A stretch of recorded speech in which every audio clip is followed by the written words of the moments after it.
There is a massacre currently taking place in Iran by the evil Iranian regime against its own people who are rising up against this evil authoritarian regime, a people who are saying we've had enough. They are showing more courage and bravery than has been seen by many, many people, civilians, certainly in Iran and the region, in the world, frankly, in recent history. This is unprecedented. Just imagine if you are an Iranian right now and you're living under this brutal regime. Yes, it's terrible, but at the same time, you stick your neck out above the parapet, you join those protesters, you stand at the front of the line, you are in the firing line. And it's being reported outside of some mainstream media that is very conservative in their estimates or parroting what the regime tells us. But outside of that, it's being reported that we may well be looking at anywhere between 2,000 to 12,000 Iranians so far that have been massacred. And the question, of course, is, what is President Trump going to do? I want to fill you in on the latest we know so far. So literally, this is right now. Huge demonstration in Tehran. Look at this. You can see they are absolutely not letting up, the protesters. And this has been going on now for, what, nearly 2 weeks? The question is America going to step in? What is President Trump thinking? President Trump, as we know, is a massive tactician and acts strategically, acts unpredictably. You know, says one thing and then suddenly something else happens. What's he going to do? I want to talk to you more about what we're seeing unfolding in Iran, the human rights violations that are just jaw-dropping, and yet silence from the woke brigade, from the people who have been whining for so long about a genocide, quote unquote, in Gaza. And yet they don't say anything about Iran. We'll talk about that soon as well. But this video is more about what's actually happening right now and what are the potential next steps that could occur. Let's listen to what President Trump had to say just now. And by the way, to all Iranian patriots, keep protesting, take over your institutions if possible, and save the name of the killers and the abusers that are abusing you. You're being very badly abused. If the numbers are right now, I hear 5 different sets of numbers. I hear numbers, look, 1 death is too much, but I hear much lower numbers, and then I hear much higher numbers. But I say save their names because they'll pay a very big price. And I've canceled all meetings with the Iranian officials until the senseless killing of protesters stops. And all I say to them is help is on its way. You saw that I put tariffs on anybody doing business with Iran. Just went into effect today. And that's 25% tariffs Trump's putting on any country that does business with Iran. So obviously that'll be countries like Russia, China, etc. I say make Iran great again. You know, it was a great country until these monsters came in and took it over. And it's all very fragile. It would have happened to us, I'm telling you. If I didn't win this election, it would have happened to us. So we're going to get more from what Trump has said as well, and then I'll go back to what's actually unfolding in Iran. Here's Trump again talking about, he's saying that US allies should get out of Iran right now.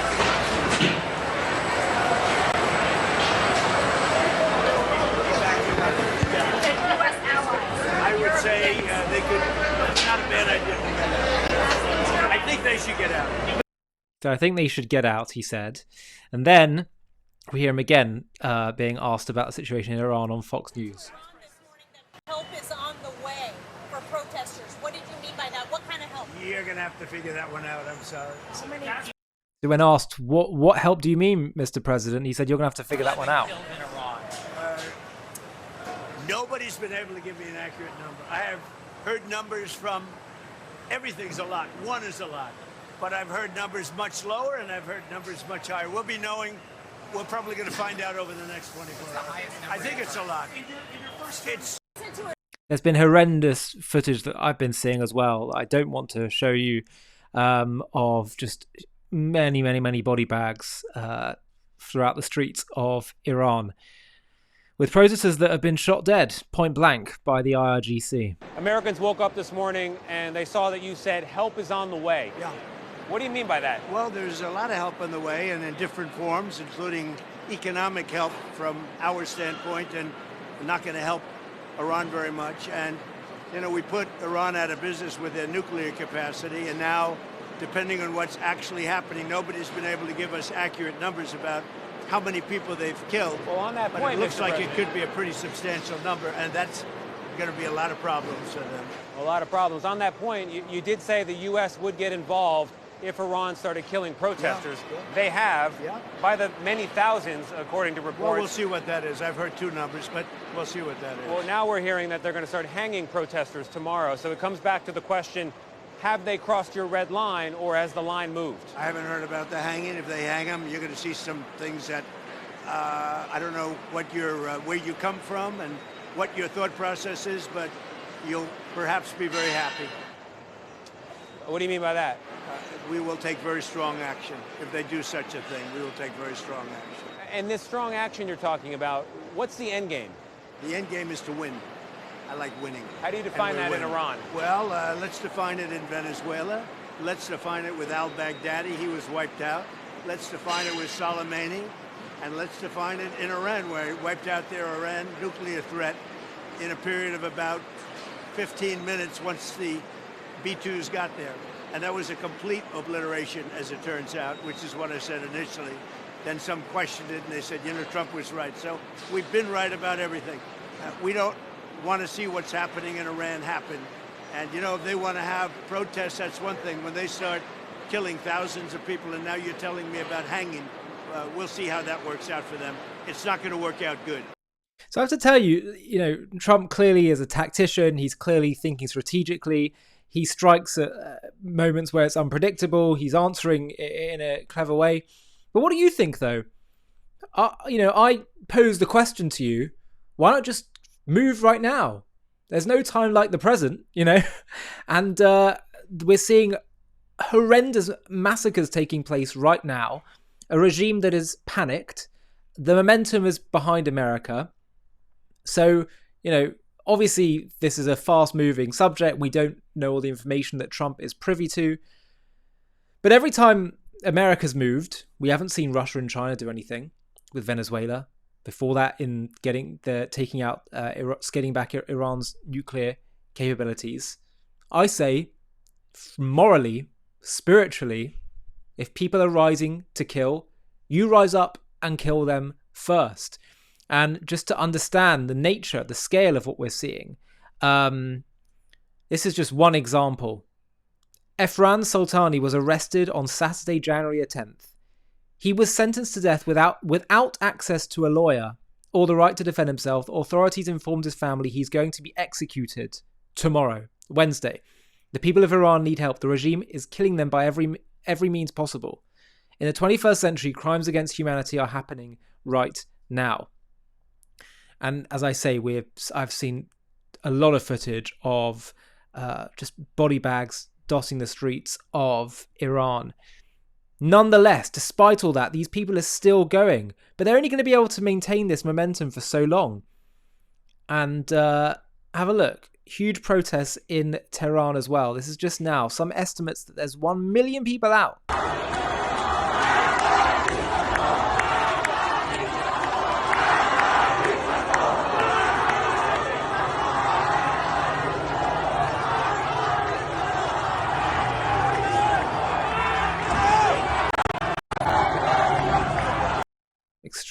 Extraordinary stuff. Now, I want to show you this. So, Iran, it's being reported, they've been cutting off water, electricity, as well as the internet. A lot of people know about the internet being cut off. This is all a form of control. They are in panic mode. It's being reported that many of I'll show you Reza Pahlavi talking about this, being reported that many of the senior leaders of the Iranian regime are already making their exit route plans. But Starlink is something that's being deployed, which is Elon Musk creation, that is allowing, they're planning on deploying it and giving access to Iranians so that they can access the regime. Being reported that the regime killed the internet 100 hours ago, but messages are still getting through. And what Iranians are describing is a psychological shift that wasn't there a few years ago. And I want to get you a bit more on Starlink. So Trump actually spoke about this here. About that, we may get the internet going if that's possible. We may speak to Elon, because as you know, he's very good at that kind of thing. He's got a very good company, so we may speak to Elon Musk. And in fact, I'm going to call him as soon as I'm finished with. Now, what's interesting is that Emily Schrader reported Starlink connectivity inside Iran has reportedly been completely jammed. Total packet loss consistent with a military-grade, high-power microwave jamming reportedly of Chinese origin. This kind of blanket interference doesn't just knock out satellites, it cripples mobile communications nationwide and poses serious health risk to civilians. Obviously, there's a lot of unknowns right now, but at the very least, we can see that there's some serious desperation coming from the regime.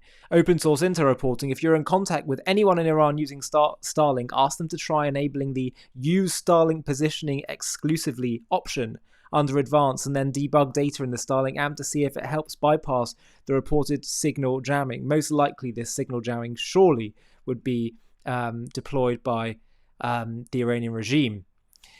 Now, one of the side points that I just had to mention here, just because I've been waving the flag about Vance for a while now, JD Vance. Open Source Intel reporting that aides led by Vice President JD Vance are advocating for diplomacy with the Iranian regime as a first step, with Vance publicly suggesting that a real negotiation on Iran's nuclear program could be the smartest path forward. Again, another example of, I think, Vance showing very poor judgment indeed. Again, seemingly pandering to a certain type of the isolationist right that, you know, this isn't like some kind of grave error that would discredit him completely, but I just think it's deeply, deeply misguided, almost immoral at this point, when you have this unique opportunity to take out the Iranian regime when it's so vulnerable. And in this point, he's saying, no, you'll give them a free pass.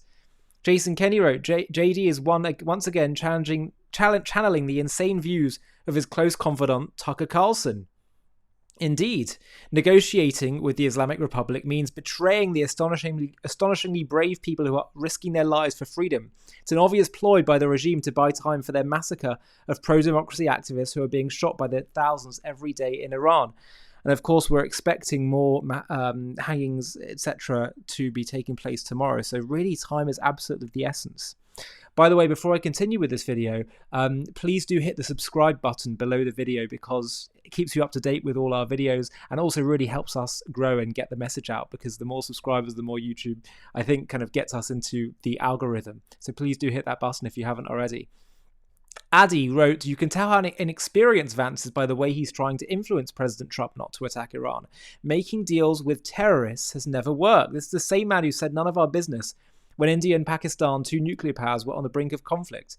He's not qualified to give any kind of advice on foreign affairs. I just think it's deeply, deeply misguided policy. And we have developed this fear, probably understandably so, that when we get involved and fight back when people are trying to kill us, that it's escalating, that it's going to lead to world conflict. But certainly from a Jewish moral standpoint, if people are trying to destroy you and they're killing others en masse, and don't forget, Iran is not just killing their own people, they want to destroy Israel, Europe, America. They say death to Israel, England, America. And for all those who complain about, you know, the money that America and the West may give to Israel in aid, mainly America, basically, you do understand that Israel is literally holding up the fort against Islamists who wish to destroy the entire Judeo-Christian Western civilization. And so clearly, from a Jewish moral perspective, America, Israel, anyone, any country of good conscience has every right and justification, perhaps even duty. With Judaism would probably say it's the right thing to go in and destroy this man who is planning on doing terrible evil. And we believe that God will bless you when you do what's right, when you are not kind to the cruel, as the Talmud warns, because then you'll end up being cruel to the kind. And as the Talmud also says, when someone rises to kill you, rise up and kill them first. It's also being reported that Israel is having emergency meetings right now at senior state level because it's being speculated that Iran would lash out at Israel if America gets involved in hitting Iran. It's just remarkable, isn't it? Israel? Why hitting Israel?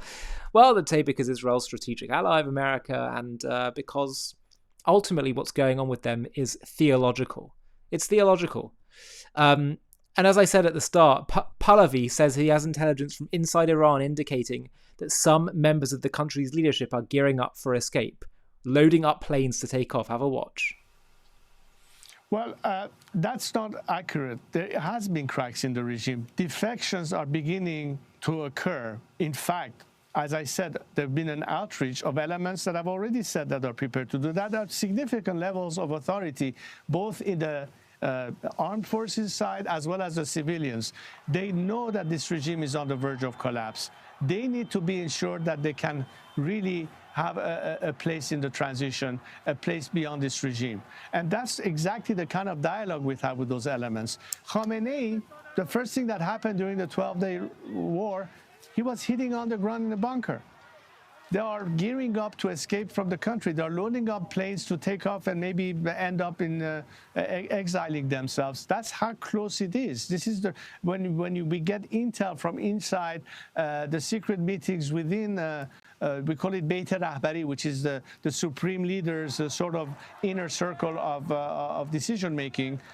There's a lot of demoralized people sitting right there, including Khamenei himself.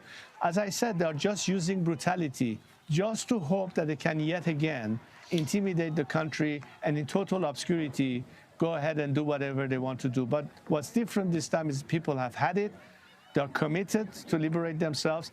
And I think Iranians know that unlike the past that they were thrown under the bus, at least under two different administrations, the first time in 2009 and Barack Obama was in charge, and lately under the Biden administration, which basically gave the regime, in a mode of appeasement, an opportunity to gather second steam. It's not going to happen this time. Yeah, that's absolutely right. And they are showing, as I say, incredible courage. And now it's down to America and all those who are people of good conscience to support the Iranians, to stand by them and help them, and actually help them topple, decapitate the regime. And again, this is not about installing a foreign government and regime change in that sense. It's about giving the Iranian people back control of their destiny.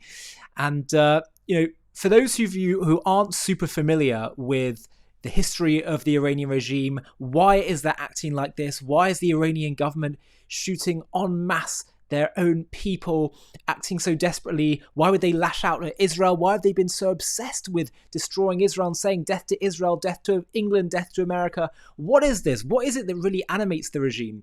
Well, I'll tell you that this comes down to theology ultimately, a deeply twisted, perverse end times theology about this belief in a Mahdi, this Islamic end days figure that will rise up, and that they have a duty to destroy the Jews and the Christian West.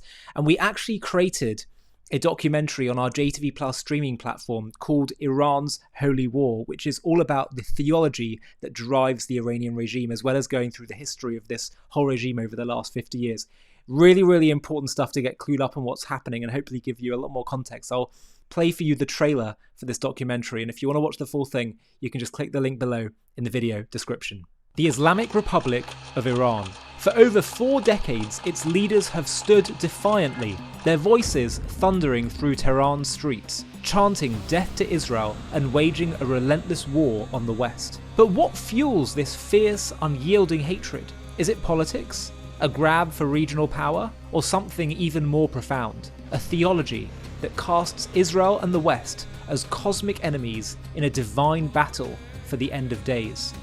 In this JTV Plus documentary, we embark on a journey to unravel the apocalyptic beliefs at the core of Iran's revolution. We'll uncover the sacred Shia doctrines that prophesy a world reborn through chaos, where a hidden redeemer, the Mahdi, will rise to vanquish evil, with Israel and America as the ultimate foes. We'll dive deep into the mystical visions of a global Islamic order where martyrdom and jihad pave the path to divine victory. We'll explore how these ancient beliefs shape Iran's every move, from its fiery rhetoric to its deadly proxy wars. From the revolutionary sermons of Ayatollah Khomeini, who ignited a nation, to the shadow wars of spies, cyber attacks, and missiles that have pushed the region to the brink. We'll trace the arc of a regime bent on reshaping history, and we'll reveal the climactic moment when Israel struck back with Operation Rising Lion, a daring, high-stakes operation that shook the world and redefined the conflict. This is not just a story of a nation, but of a creed that seeks to rewrite the future, a conflict that threatens to engulf us all. Join us as we expose the hidden truths behind what Iran sees as its sacred mission, its unrelenting rage, and the battle for our world's destiny. To watch this JTV Plus documentary and access much more premium content, click on the link in the video description.